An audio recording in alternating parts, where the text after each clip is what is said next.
તો હેલો મિત્રો, તમારું સ્વાગત છે મારા વ્લોગમાં. મારું નામ છે ધ્રુવ. તમે જોઈ રહ્યા છો ધ્રુવ સાવલિયા વ્લોગ. આજે છે ઉત્તરાયણ અને શા બને છે હજી તો. કાલે મોડો આવ્યો હતો ને ત્યારે 8:30 દુઈતો, પેલા 8:15 દુઈતો. હે ધાબાની એને પછી 8:15 ઉઠો, પછી સાંજે 4 વાગે નીંદર આવી છે મોડી. અહીંયા હતું કંઈક ભજન જેવું. શું હતું અહીંયા સાંજે? હજી કાંઈક હજી નાવાનું બાકી છે, ચા પાણી બાકી છે. તો પેલા એ કરી લઈ ચા પાણી બધું લીધું છે. નાય ખીરકીને પછી જવાનું બીજા ટાણે. હજી પતંગ ચગાવવાનું મુહૂર્ત નથી કર્યું હજી. આ ખવડાવે છે, પછી આપણે ખવડાવી.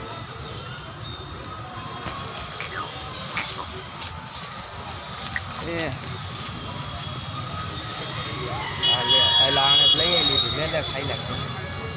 મોઢામાં નહીં ખાધું નહીં. હજી તો ઓલી બાજુ ગાયું છે, એમ તો આ બાજુ છે. ચગાવવાની છે દુકાનના ધાબે, એટલે દુકાનનો આમ પેલા ચગાવતા નીવડાઈ ધાબે ત્યાં ચગાવવાની છે પતંગ. હજી અહીંયા ગોળ ખવડાવ. પેલા મંદિરે ગયા, ત્યાં દર્શન કર્યા, પછી અહીંયા આવ્યા. એટલે ગોળ ખા. પછી અહીંયા આવીને 50 રૂપિયાનું હું લીધું, નીણ લીધું, અને આ ગોળ ને બધું ત્યાંથી લેતા આવ્યા હતા. એટલે પછી અહીંયા આવી ખવડાવી દીધું. તો હવે જવા દઈએ છીએ. હવે ઘરે જાય ક્યાં જઈએ ને હવે કાંઈ નક્કી નથી. હજી મંદિરે જવાનું છે પાછું. ક્યાં જવાનું હે?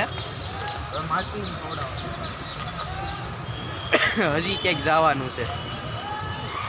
એટલે સવારની કેટલા 11 તો વાગી ગયા.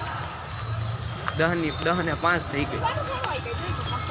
હવે ક્યાં જઈશું? મંદિરે. હજી મંદિરનો કોઠો એક બાકી છે, એટલે એક મંદિર લઈને પછી જવા દે ઘરે. અહીંયા માછલી હોય છે તો અહીંયા ખવડાવવાની છે. દાદરામાં ધ્યાન રાખવું હો ભાઈ, ચૂકાઈ જાય દાદરા. તો ઘરે જવા દે. તો અમે 4 જણા છીએ અહીંયા. આ સુજલ, પ્રિન્સ અને સાહિલ. તમે 4 જણા પતંગ ચગાવી છે.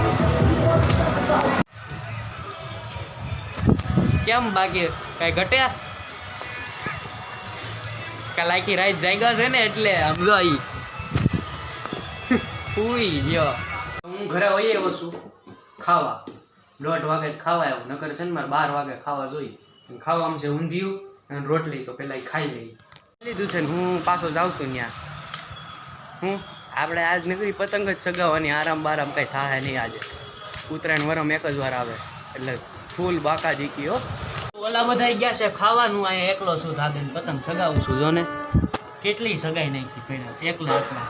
હું 1:30 વાગે ખાવા ગયો તો 5 મિનિટમાં ખાય ને, 5 નહીં 10 મિનિટમાં ખાય ને આયા હોઈએ.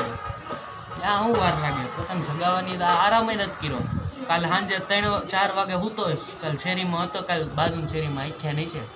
અને આજે 8:15 ઉઠ્યો છું. 9 વાગે રેડી થઈને મંદિરે જઈને પછી 11:30 ચડ્યા છે ધાબે. ત્યાં સુધીનું ખાવા 1:30 વાગે ગયો હતો. એટલે આજ પતંગ જ ચગાવવાની નકરી હાઈ સુધી.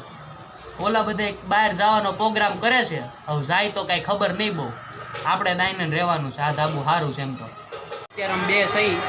એટલે સુજલ બહાર ગયો ને સાહિલ બીજે ગયો પતંગ ચગાવ. એટલે અત્યારે આમ 2 ચગાવી છે પતંગ. હાયલા કરે છે ગાડી. અને હજી એટલી પતંગો છે એમ તો. હજી અડધી દુકાને પડી છે, અડધી મારા ઘરે પડી છે. મારા ઘરે પડીને એમાં મેં એકઈ નથી સગાવી હતી. આમને પડી છે. કાલ સાંજે મેં કાણા પડ્યા હતા 1 કે 2 પંજાબ. બાકી મેં કાંઈ નથી કર્યું. લગાવો ભાઈ. ફટાકડા ફૂટે છે. ફૂલ મોજ આલે છે ભાઈ. તો ભાઈ પતંગો સગાઈ લીધી છે ને હવે વાગે છે 7:15. એટલે હવે ઘરે જવા દે. આજે નકરી પતંગો ચગાવી છે. ધાબેથી નીચે નથી ઉતર્યા. અત્યારે જો હું ખાવા ગયો ને ખાવામાં બે વાર ન લાગે નહીં, ખાઈને સીધો અહીંયા જ આવ્યો. અને આ પતંગો બધી અહીંયા મૂકી દીધી છે ને ફિરકીઓ ઘરે વહી ગઈ છે ને કાલે લેતા આવશું, પાછા આવશું ને તારે. અને આજે તો આમ જો નાઈને હુઈ જ જવાનું છે. ગાભા બાબા બધી જો ને ગાભાનો તો આમ જે વહેજો મેલા કરી નહીં ખા. હવે કાલ પાછું અહીંયા આવવાનું છે એટલે પતંગો ને એ બધું છે ને અહીંયા મૂકી દીધું છે અત્યારે. અને ટોપી પહેરી હતી ને વાળ આખા આમ ચોટી ગયા માથામાં. તો મિત્રો આજના વ્લોગમાં બસ એટલું જ. તે મળશું આવતા વ્લોગમાં. ત્યાં સુધી બધાને હવે બાય બાય.